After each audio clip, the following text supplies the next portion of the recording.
Hi, everyone. Welcome to another episode of Color of Money, where I, your host, Grace Coughlin, pull back the curtain on the lives and lessons learned by entrepreneurs to understand how to make that first dollar. Today, I'm super excited. We have an amazing guest with us, so let's welcome Elizabeth.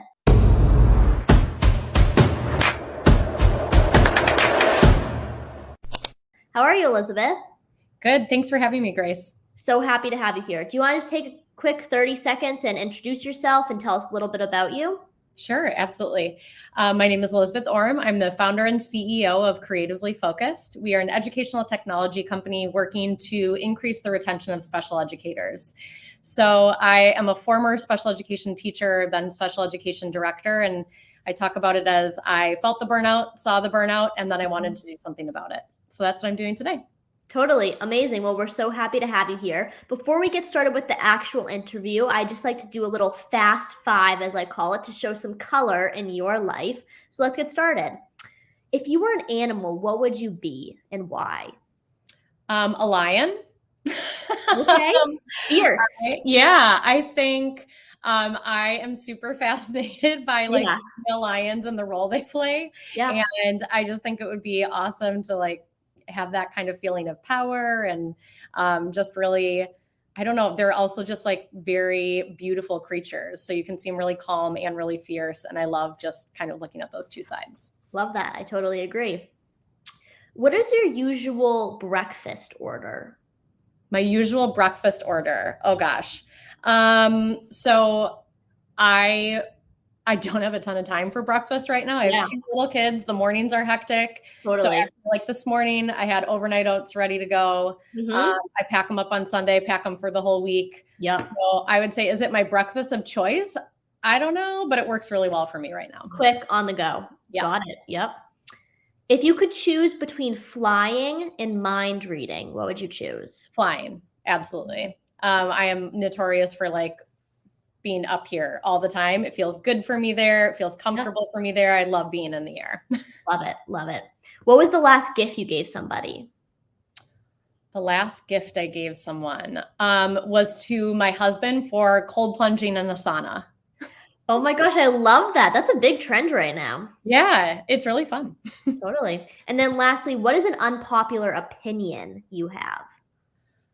Ooh, an unpopular opinion. I was just thinking about this the other day and I actually almost posted this. I think Trader Joe's. Okay. It's not my thing. I know some people are super into it. Yeah. There's something about the floor layout. There's something about for the food for me just isn't that great. And so I get that people really love it. It's just not for me. Okay, very, very interesting. Yeah, love to hear that. Okay, so let's jump into it. So I would love if you could just kind of share with us a little more of what made you take your initial leap. Going into, the entrepreneurial world, kind of, were you by yourself? Did you have others backing you at the time? Did you have to convince anyone that this was a good idea and this is what you wanted to do? Yeah.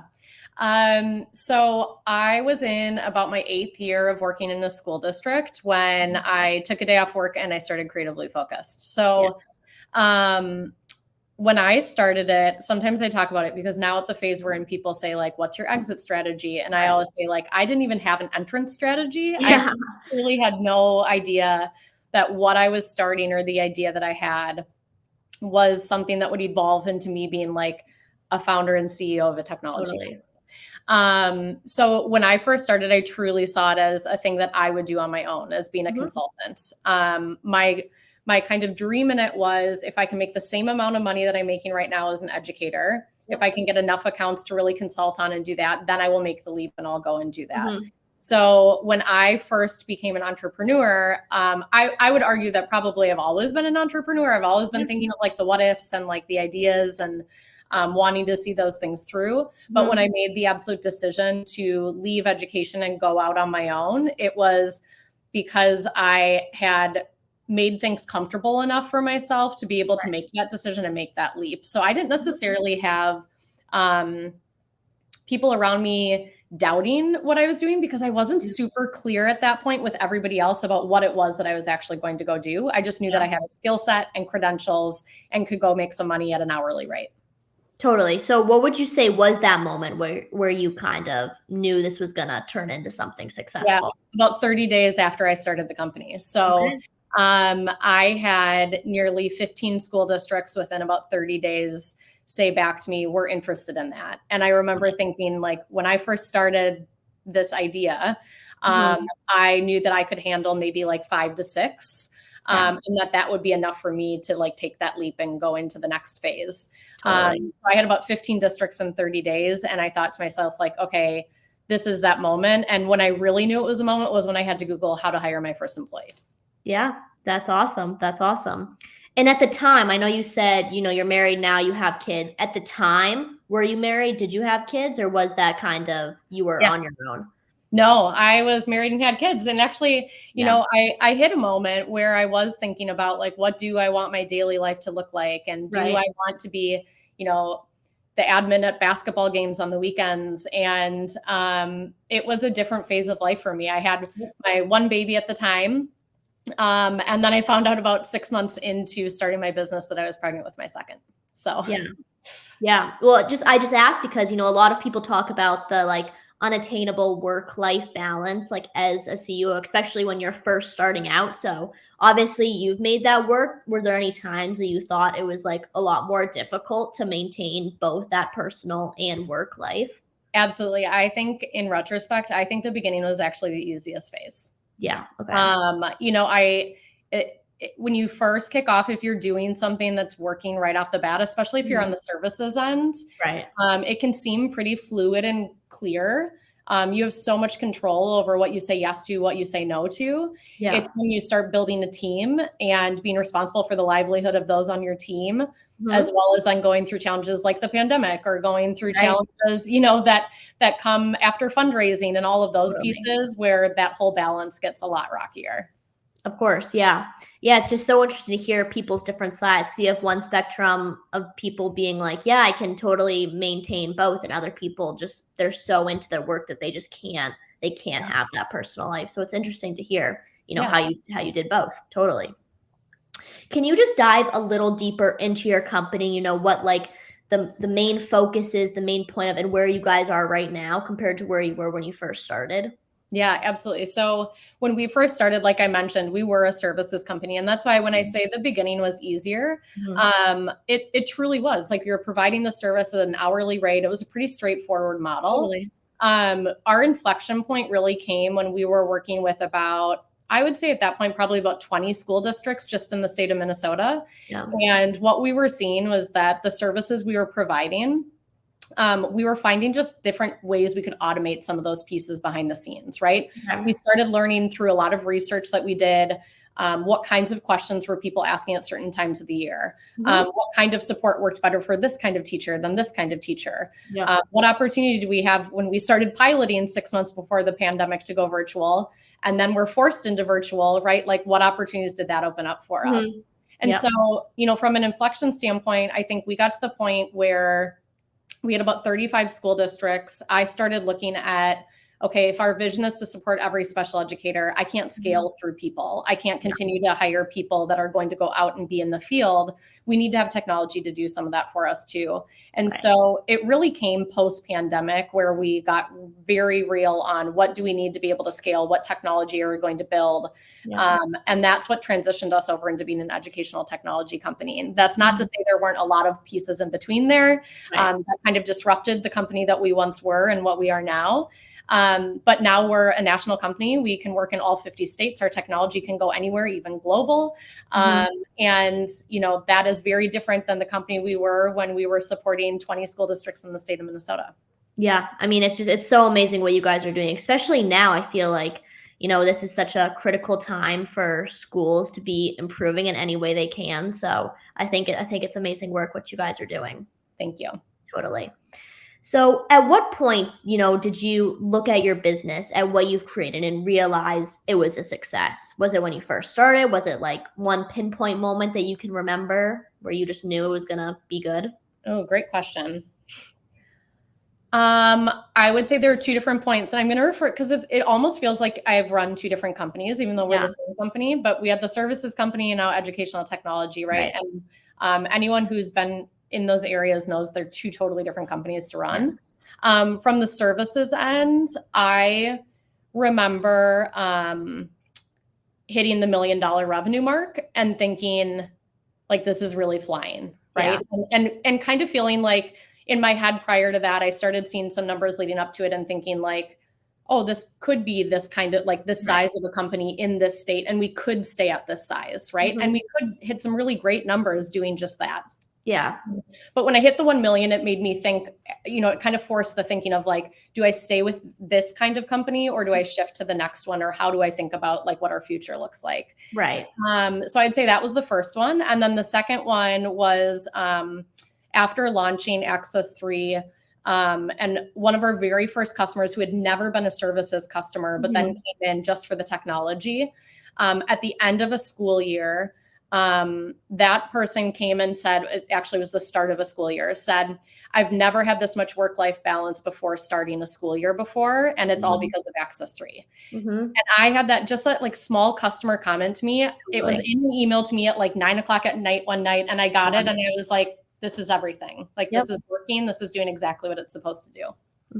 Well, it's those little moments, right, that you really have to just be like, this is worth it. Everything that I have worked towards, it's all coming together, and I can totally see a future with it. So and then you need to like print it out and put it in your drawer so you can remember it. Reminder of that, on a bad day, no. And I mean, that kind of leads into a next question I had is what gets you through a challenging day, week, month when you just feel like nothing is going your way, little problems keep happening.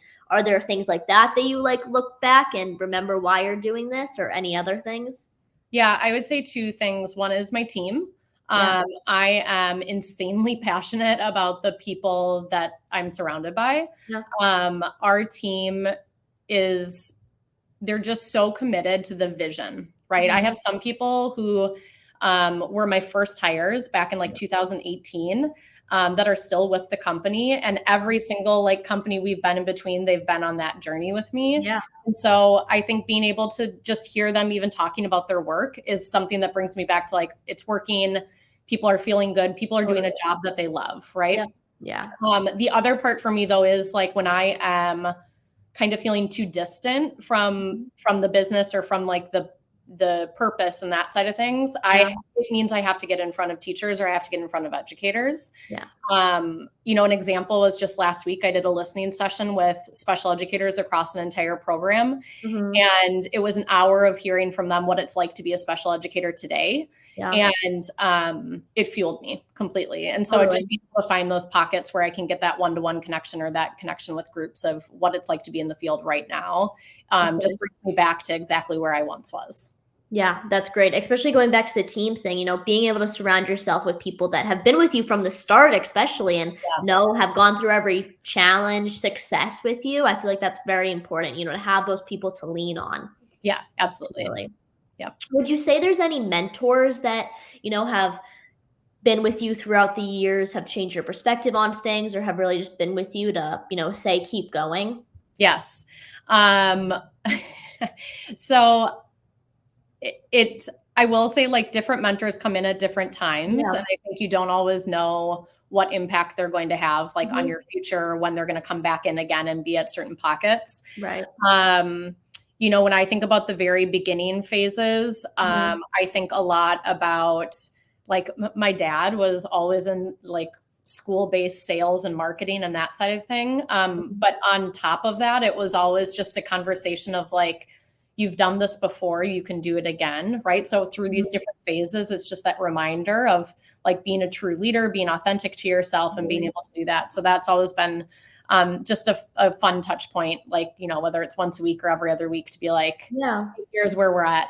But beyond that, I was really fortunate enough to have one of my early board members and one of my angel investors from the very start be a person that we connected without knowing each other. We connected during the pandemic, and we spent about 1.5 years just like getting to know each other, hearing about each other's businesses. and him being able to provide some just great insight because he had had a services company that turned to technology. He had sold his company before. He was the founder and the CEO. Mm-hmm. And for me, I had never had a partner. I, was a solopreneur. And I never had a moment where I had to have a partner or where I needed investment. Honestly, I bootstrapped a lot of the business until just recently. Mm-hmm. And so when I met Joe, who's on my board now too, he was just really that person that I felt supported by to know what's coming next. Yeah. Right. And so I can always kind of count on Joe to be like, okay, you're in this phase now, but here's what's coming ahead. Mm-hmm. And it helps keep me level, both personally, professionally. And again, sitting in that founder and CEO seat is very different than other people who are just coming from a CEO lens. Totally. No, that's amazing. It's good. It's great that you have those people. Again, like I said, just people to lean on and who have also know what you're going through or who are doing it at the same time and can share their insights and you can share your insights with them. It goes both ways. So I think that's amazing. Totally. So kind of just switching gears a little bit, I would just love to hear a little bit about some of your failures or how you deal with them, advice that you would give anybody that, who's starting their business for the first time, like 3 things that you would be like, this is what I did. Don't do this. Yeah. Oh, that's a good question. I would say if I'm thinking about just the years, one is to not be afraid of it, to know that it's going to happen no matter what. Like you can try to avoid it at all costs. It will never work. You've got to just sit in it. Mm-hmm. And you have to be able to look at whatever is happening right in front of you and say, what can I learn from this and not do again? Mm-hmm. Or what can I learn from this that's going to lead to something changing and to perhaps be better? Right. And so I think that first one is to just not be so fearful of the fail, right? Yeah. The second would be hire whatever gap you personally have fast. I waited way too long to hire someone who could do like bookkeeping, accounting, payroll, invoicing, all of that side. It drains me completely. There were many years where I just did it. I showed up to the bank, I deposited the checks, I sent out the invoices, right? And you have to do all of those things. Yeah. But I think being really clear with yourself up front about what are my gaps and at what point or what trigger am I going to hire that person on is going to make you move so much faster. Totally. So that's like a very practical, like, wish I would have done that differently. Yeah. Not being afraid of the fear, hiring your gap. Being incredibly picky about who you hire. Okay. Yeah. I think there are a lot of really good people. If you're not focused on the like right person and the right seat and how those things match together, you're going to feel it.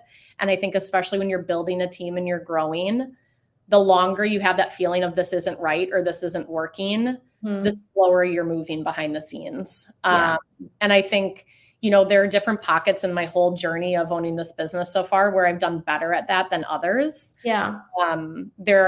And I think that goes along with just like having a courageous conversation and saying like, really like you as a person, really think you're great at the work that you're doing, but the phase that we're in right now as our company is not the right fit. Right. Because there are people that are really good at different phases of this like startup and growth journey.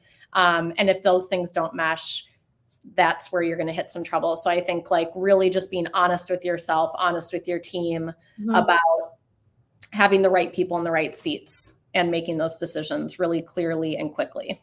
Totally. And when you were first starting out, having as a CEO, you have to kind of wear multiple hats when you originally don't have anybody. Could you just talk a little bit about that and how you manage that? Yeah. So I actually started, it was probably only 6 months into running the company, doing almost a quarterly, and then it ended up being about every 6-month activity. That really made me like step away from the business and look objectively at like what I was tasking myself with doing. Yeah. So I always talk about it as like in the very beginning, I had like 16 hats, right? Like it's not like because you're a small company, you don't have all those divisions. You still have every single division you have to cover. Totally. It's a matter of, do you outsource? Do you do it internally? Like, how are you going to figure it out? And in the very beginning, you don't have hardly any capital to be working on. So especially if you're bootstrapping. So, Yeah. so I would know that if I didn't go out and do my hourly work, I wasn't going to be able to afford the person that I needed later, Yeah. right? And so managing that time became really important. So for myself, it became kind of a twofold activity. One is that every quarter, every 6 months, right now, every year I do it, where I do like a quadrant activity of like, love to do it, really good at it. Yeah. Like, love to do it, kind of good at it, like Mhm. hate to do it, bad at it, right? Like those things. Right. And I force myself to take the things that I don't love to do and the things that I'm not good at doing and delegate it out and look at who on my team can, like who loves to do those things, right? So I do that part first. The other part is I look at like a full organizational structure and I put like a little red dot in all the pieces that I still have my hand in, Yeah. right? And the ongoing joke for now, like a couple of years, has been like, oh, now instead of wearing 6 hats, you're wearing 3 hats, and it's Yeah. like, two, right? But as long as that number is continuing to decrease, you're on the right path. Mhm. But if you're not checking in every quarter, you're probably not being as efficient as you could be with outsourcing, with hiring, with really maintaining your own sanity, because you are not good at everything. Yeah. And so just being so honest about like what you're good at and what other people are better at than you, and just moving on those things quickly. Totally. And did any part of you kind of regret not going in with a partner when you first started? Or do you feel like, just having yourself to make all those decisions, you were capable of doing that? I felt capable of doing it. Well, I don't know that I can say I felt capable. Did I actually feel that way? Probably not. I mean, there's always like the doubt of like, am I really the right person to do this? But what I knew about myself was that I was resourceful. Yeah. I was very quick to ask questions. I was very quick to find the thing that I needed to be able to keep going. And that's all I really needed to know. Like people frequently ask me like, well, what about being a teacher, being a building administrator taught you how to be a CEO? And I would say everything. Like I could argue every job I've ever had has taught me a skill that I applied to being an entrepreneur later and a CEO. Totally. I would say that when I made the shift, when I was thinking about making the shift from services to product, Right. that was where I said, and the words to myself were, I want a partner in this. I didn't need to have one. I knew I could keep going without one, but I wanted that additional person, that additional brain power. And that person is non-operational for me, but it was just a way for me to be able to be really clear outside of the business on like what was going to happen next, so that I could really operate at a high level within the business. Yeah, totally. 100%. So kind of switching gears a little bit, I would love to hear about, the Ed Tech Awards. Obviously, Creatively Focused was awarded the finalist in 2023. So I would just love to hear your thoughts on that and just a little bit more about that. Yeah, I think that was probably one of those moments when you asked earlier, like, how do you know if it's working? It is when some of those awards start to come in, right? And, awards are marketing, awards are sales, like it's all the stuff that again plays into the business, but there is a huge feeling of excitement and just accomplishment that you get when you have that badge that you get to put somewhere, right? And so, for us, I think when we became part of the Elite 200 for GSV this last year, that was just a notice of like, hey, we're looking at startups worldwide and you've been acknowledged as like someone really disrupting. And that for us meant a ton. We just really respect that organization and the work that they do. When we look at EdTech Digest, it was similar, where it was like, wow, these are the things that as a former educator, I did care about, right? Like if I saw that people were winning EdTech Digest, or I saw that people were winning different FIRE awards and those things, to me, it meant that they stood out somehow and that they were also trying to be the standout product, right? Or the standout company. And so award season for us is always a fun time. You just never know we just got another one that popped in our inbox that we were like, yes, we get to announce that in just a while. So it's fun. It's just a recognition of accomplishment and, another way for us to boost our credibility in the market. Totally. And it's great to have those moments, like you said, like those are moments where you're like, okay, this obviously is working. People obviously like this if we're winning awards out of like so many people. So yeah. That's awesome. That's awesome. So let's just say you sold your business for 8 figures. Where is the first place you would be traveling to? Okay. So I can't believe I'm exposing this, but I'll do it because I actually have a shirt on that says manifest. Love So it. I'll say it out loud because then, I'm getting even closer. Yeah. So I have like a recurring dream and I never can predict when it's going to happen. Okay. It's like people will ask like, oh, is it when you're really high stress or is it when Yeah. you're like, when everything's good? And I'm like, no, there's no trend. And I'm like all about the data. So I can assure you there's no trend. But I have this dream where I'm sitting at a beautiful, I'm from Minnesota, northern Minnesota in the summertime is like so gorgeous. The lakes are amazing. And I'm sitting at a beautiful cabin with massive windows and I'm in a chair and I can like see the water and it's dead silent.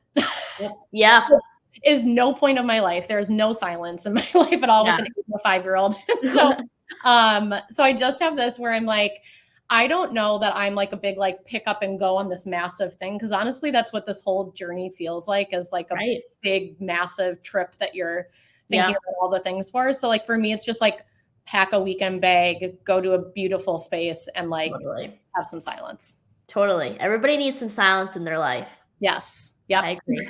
I agree. Well, Elizabeth, this has been so amazing. Thank you so much for coming on today. It was great to get to talk to you. Yeah. Thank you so much, Grace. This was fun.